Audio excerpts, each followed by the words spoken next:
Hello everyone, welcome to our channel. आज बात करने वाले हैं कुछ इंपॉर्टेंट टैग वर्ड्स के बारे में, पॉजिटिव और निगेटिव।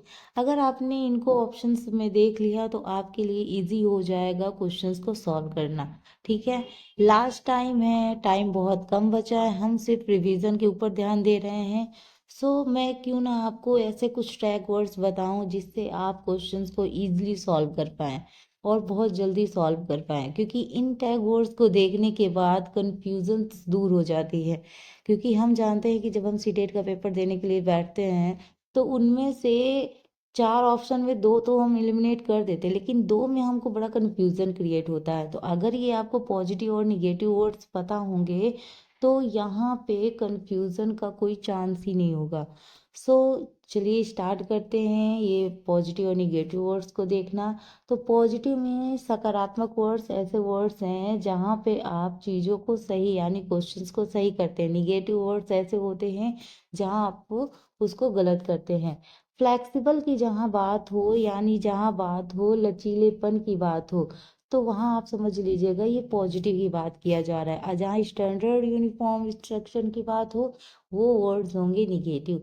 यानी ऐसा नहीं कि एक ही छड़ी से सबको नहीं हाँकना है। ठीक है, थोड़ा सा फ्लेक्सिबल चीज़ों पे ज़्यादा फोकस करना है, समावेशिता के ऊपर ज़्यादा फोकस करना है। ठीक है, ये याद रखिएगा, समावेशिता के ऊपर फोकस करना है। जहाँ आ जाए ओनली मतलब केवल सेग्रेगेशन की बात हो, जहाँ पृथक्करण की बात हो, वो वर्ड्स निगेटिव को इंडिकेट करते हैं, तो उसको आप गलत मानिएगा।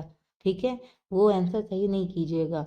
ठीक, जहाँ पे सोशल बहिष्कार की बात की जाए वो आएगा निगेटिव, जहाँ समावेशी की बात की जाए वो आएगा पॉजिटिव। ठीक है, मीनिंगफुल लर्निंग पे हम ज़्यादा फोकस करते हैं। एनसीएफ भी हमारा मानता है अर्थपूर्ण अधिगम को, तो जहाँ मीनिंगफुल लर्निंग हो, ठीक है, अर्थपूर्ण अधिगम हो, वो आएगा पॉजिटिव वर्ड। और जहाँ पे रोट लर्निंग पे ज़्यादा अहमियत दिया जा रहा है, मतलब सिर्फ बच्चे को रटाया जा रहा है कि आप रटिए बस, दे दिया जाए और आप रटते जाइए, तो रटंत विद्या सबसे खराब होती है और ये निगेटिव को इंडिकेट करता है। जहाँ रोट लर्निंग की बात हो जाए समझ लीजिएगा कि ये निगेटिव वर्ड्स है। जहाँ पे बात की जाए लर्नर सेंटर यानी छात्र केंद्रित बाल केंद्रित शिक्षा की जहाँ बात की जाए वो होता है पॉजिटिव।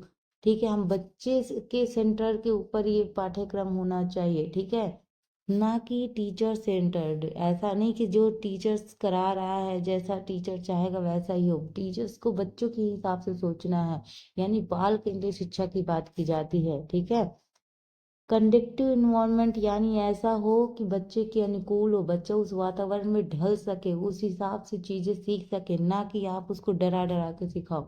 ऐसा वातावरण क्रिएट नहीं करना है कि बच्चा डर डर के सीखे, ऐसा वातावरण क्रिएट करना है ताकि बच्चा उसमें और एक्सप्लोर कर सके चीजों को। ठीक है, तो ऐसे वातावरण ये पॉजिटिव में आएंगे। ठीक है, इंटरनल मोटिवेशन होना चाहिए, आंतरिक अभिप्रेरणा होना चाहिए, बच्चा अंदर से स्वप्रेरित हो, आत्म प्रेरित हो, ना कि एक्सटर्नल हो, बाहरी अभिप्रेरणा।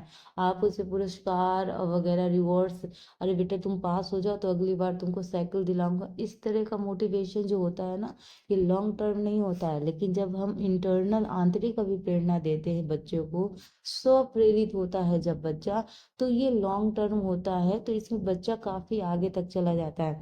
लेकिन ये जो बाहरी प्रेरणा है ना, ये टाइम लिमिटेशन होती है इसमें, ये कुछ टाइम तक तो रहेगा जब तक उसके पास लालच आएगा, उसके बाद वो अभिप्रेरणा खत्म हो जाएगी, तो उसका प्रोसेस जो पैरामीटर है वो भी धीमा चलने लगेगा।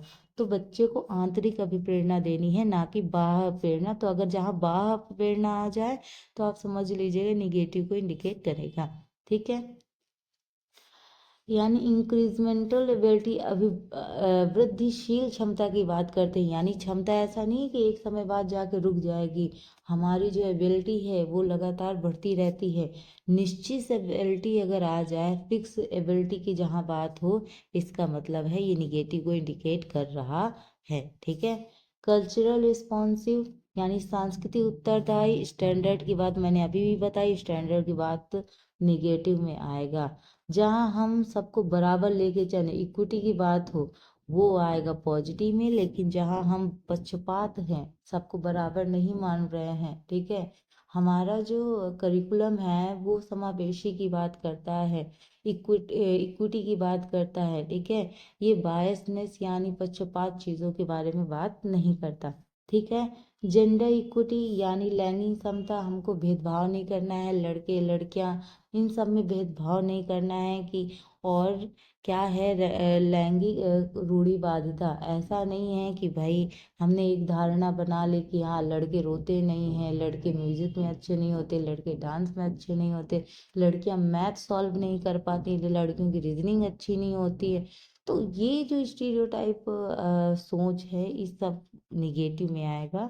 लेकिन अगर हम जेंडर इक्विटी की बात करेंगे, लैंगिक समानता, सबको बराबर, लड़का लड़की सब एक समान, तो वो पॉजिटिव में आएगा। तो ये रहे कुछ पॉजिटिव और निगेटिव वर्ड्स जो जिनका अगर आप ध्यान देंगे तो आपको पेपर में क्वेश्चन सॉल्व करना बहुत इजी हो जाएगा, और बहुत टाइम भी आपका बचेगा ताकि आप अदर चीज़ कर पाए। यही वर्ड्स हैं जो आपको सीटेट में क्वालिफाई करेंगे।